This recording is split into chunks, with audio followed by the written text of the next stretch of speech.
विष्णुपद सेठी को सीबीआई समन घटना में तेजुची राजनीति। नवरंगपुर बीजेडी तरफ गणशिक्षा मंत्री को विवाद को टड़ा घटना को नहीं प्रबल बर्षिची बीजेपी। बीजेडी अभियोग को हास्यास्पद कहवा सहित बीजेडी ईर्ष्यान्वित होई एभली अबांतर कथा कही बीजेपी। या सह बीजेडी नेता प्रदीप माझी को टार्गेट कर बीजेपी संगीन अभियोग आनी। प्रदीप माझी एसडीसी उपदेष्टा थिबा बेले किभली एक अनभिज्ञ संस्था को ट्राइबल ऑडिटोरियम काम देइथिले एवं एथिपाई केते टंका कारबार होइतिला से नै जवाब मागिछि बीजेपी। या छडा पीएससी को 10,000 कोटी टंकार प्रकल्प काम दियाजिबा घटना और मेगा पानीय जल प्रकल्प रे पूर्व सरकार दुर्नीति करथिबा अभियोग होइछि। जवाब रे बीजेडी नेता प्रदीप माझी कहछन्ती बीजेपी पाखरे कोनोसी तथ्य नाही।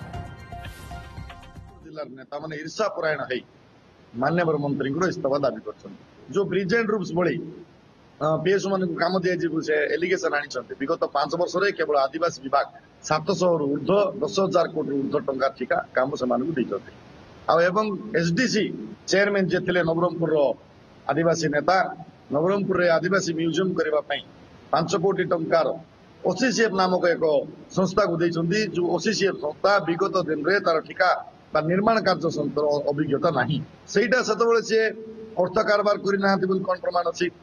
गत दिन रे तांको सरकार थिबा समय रे सीपीएसई को से 10,000 कोटी टंका रु अधिक 700 प्रोजेक्ट देइचंती। गत थर जिम्पी दिया जाउतला वर्तमान मध्य सिम्पी दिया जाइछि किंतु से माने असहिष्णु हेई कि से माने जो काम रखिथिले बोधे कोन भाग माप ठीक हे नथिबो सेतिबे से माने औषध बिकले पार्टी काम दिचुन। हमर कहवा कथा हला कि दुईटी ब्लैकलिस्टेड ऑर्गेनाइजेशन को पीएससी को केंद्र सरकार किमिति रेकमेंडेशन जहाँ को कि निजे मुख्यमंत्री कहउचंती ब्लैकलिस्टेड कंपनी बोली एवं मुख्यमंत्री कहि सारला परे सेही तांको अधीनस्थ विभाग रो मंत्री एवं सचिव माने तांको काम देवा पे रेकमेंडेशन करचंती।